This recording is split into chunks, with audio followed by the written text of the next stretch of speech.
రంగారెడ్డి జిల్లా శంషాబాద్ మున్సిపాలిటీ పరిధిలోని సిద్ధాంతి బస్తీలో దారుణం చోటు చేసుకుంది. అన్యం పుణ్యం ఎరుగని 4 సంవత్సరాల చిన్నారిపై ఓ కామాంధుడు అత్యాచారం చేసేందుకు ఒడిగట్టాడు. సభ్య సమాజం సిగ్గుపడేలాంటి ఈ దారుణమైన ఘటనకు సంబంధించి స్థానికులు తెలిపిన వివరాల ప్రకారం మహబూబ్ నగర్ ప్రాంతానికి చెందిన ఆంజనేయులు అనే యువకుడు కొంతకాలం క్రితం బతుకు తెరువు కోసం శంషాబాద్ వచ్చాడు.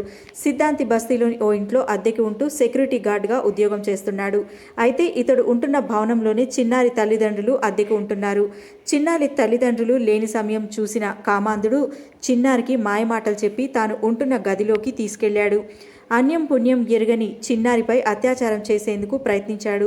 దీంతో చిన్నారి అరుపులు కేకలు వేయడంతో భయపడి బయటకు పరుగులు తీశాడు నిందితుడు. చుట్టుపక్కల వాళ్లు వచ్చి చూసేసరికి చిన్నారి ఎక్కి ఎక్కి ఏడుస్తూ ఏం జరిగిందో చెప్పడం కూడా రాక దిక్కులు చూస్తూ ఉండిపోయింది.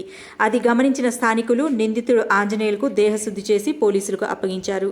అలాగే సభ్య సమాజం సిగ్గుపడేలాంటి ఇలాంటి ఘటనలు పునరావృతం కాకుండా నిందితుడికి కఠిన చర్యలు తీసుకోవాలని స్థానికులు పోలీసుల్ని వేడుకున్నారు.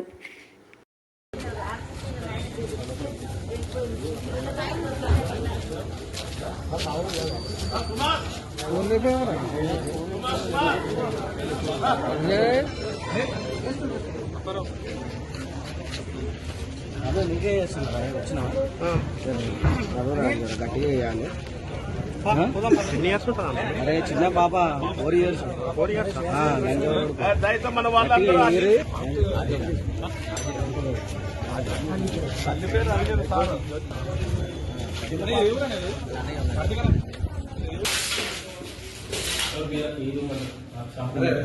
వీడియో